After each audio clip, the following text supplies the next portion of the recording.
परब्रह्म तस्मै श्री गुरुवे नमः।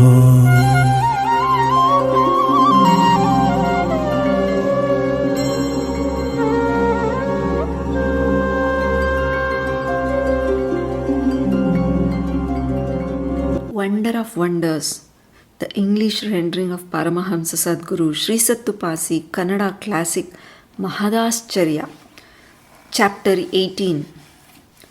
Om Shri Dattaya Namaha. Bhangi, hemp smoking story. Once, my respected father had gone to some place. Coming to know that my father was returning only in the evening, I stayed at home. That was a Sunday and mother had gone to the Sandy. There were at home my three sisters Ratnamma, Ningamma and Manjamma, besides my father's sister Papaji. I slept very well that day and woke up at 5 in the evening. I thought my mother must have come home, but she hadn't. I was very hungry. No mudde food at home. Mudde is to be cooked only after my mother makes ragi and naunaki flour. My mother had gone to Sandy to bring ragi and naunaki. Until then, no cooking, no food. Nothing is to be done. What to do until then? I thought of going out to someone's house. My friends are all 70 and 80 years old. I have a liking for such ones and love talking to them. They, Ningajja and Narsimajja, were close to our house. They were our relatives, besides being mendicant devotees, dasayas. I went to their house, only two of them brothers, Ningajja and Narsimajja.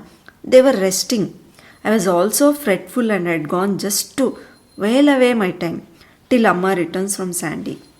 The two of you sitting alone, what are you doing, seniors? I asked. Nothing.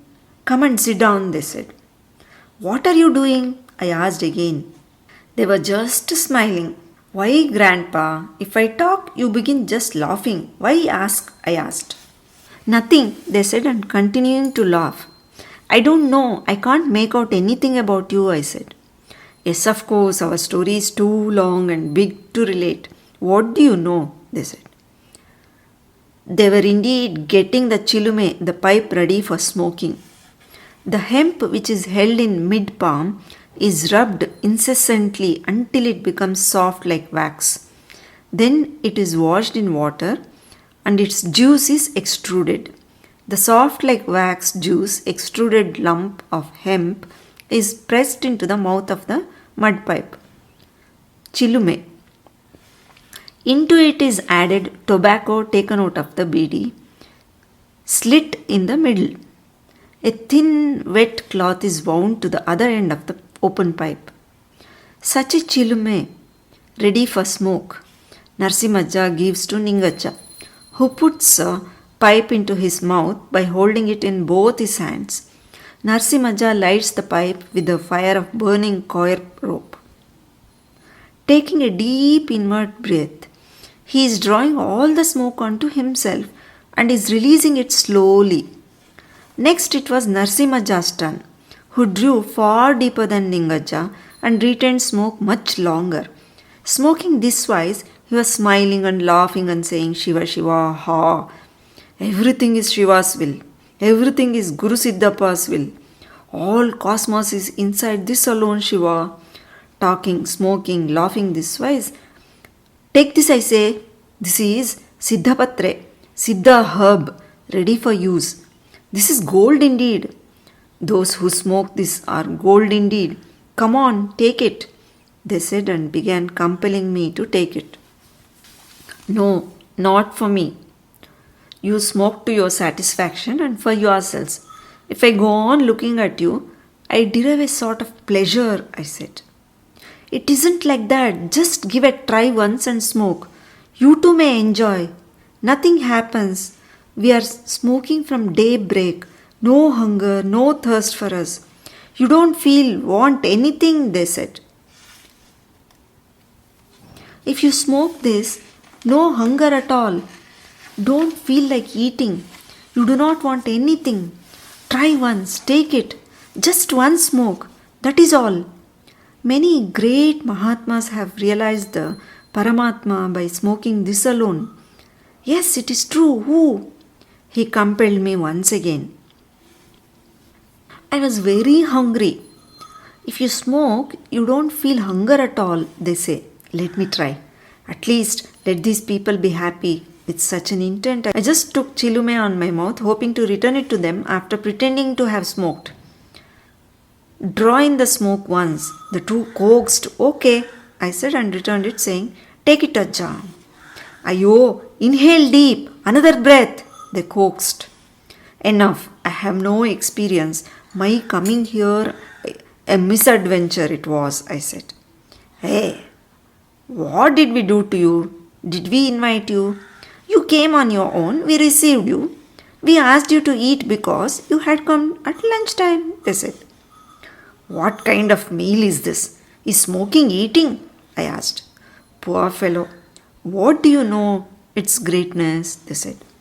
By then, I felt my head reeling. Sometime later, felt burning in the stomach and felt distressed. Why, sirs, I feel rather awkward and lost, I said. They laughed aloud and said, You look very strange and outlandish. We have been smoking since daybreak and this fellow draws once and says he feels odd. They continued smoking. I couldn't withstand. This may be due to hunger. Mother may have come. Everything will be all right if I go home and eat. I thought and tried to stand up. Legs and hands were lifeless, weren't under my control. Somehow slowly I reached home. My mother was cooking muddes. Leaning on the kitchen pillar, I sat down. The house and the world and everything was revolving around me. Ammaya, my mother placed before me a plate of mudde and curry, saying, Eat, hot mudde. I did everything trying to eat. I broke mudde and hit it on the ground, spilled curry and dipped mudde into water. I was knowing all this, what I was doing and how I was feeling. Although I felt and feared that Ammaya might find out I have smoked bhangi, I couldn't put a morsel into my mouth.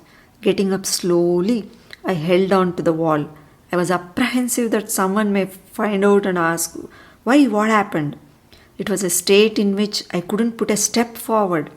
If I wanted to put my leg in one place, it was going in quite another direction. Somehow I managed to reach Ningaja's residence. I fell down half inside and legs and hands outside the house. Sitting as they did, they continued smoking bhangi. My eyes dimmed. My tongue is dried up. I shout at them, feeling an insufferable burning sensation in the stomach.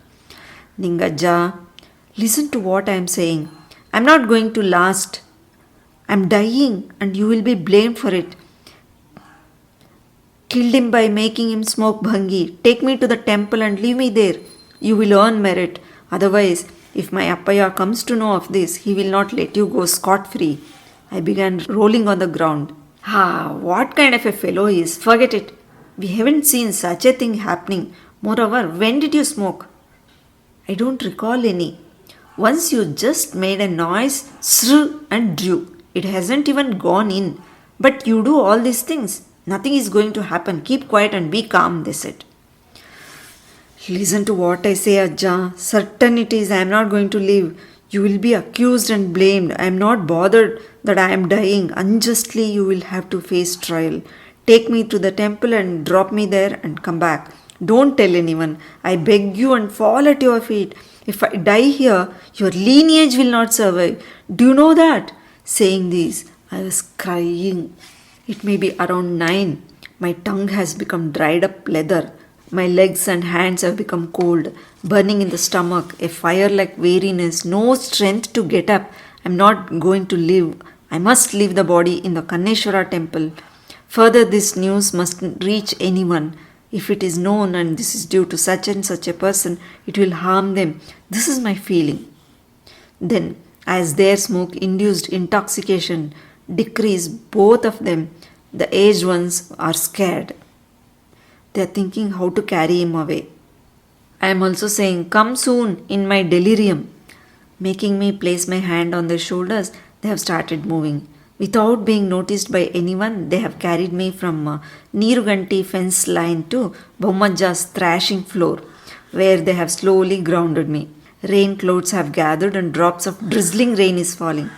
Don't take me off! Pick me up and go further. My tongue is stammering and it's sticking. I'm just awake, but my body is hanging. They carried me further on the tank bund, letting me down again at the feet of neem tree. Don't lay me off, drop me, take me forward. Poor souls, both are old. They carry me forward and bringing me close to Kapile. There was a Vaidya, a doctor, Gollarhatti Siddhaya. Do you want us to consult him? They asked me. No, but where am I? I asked. Near the current room, was there a reply. No, carry me forward, I ordered them. Lifting me up, they carried and laid me down before Kanneshwara temple. Then there was only the sanctum sanctorum, the idol installed place. It was full of thorns and weeds. I said, you go away.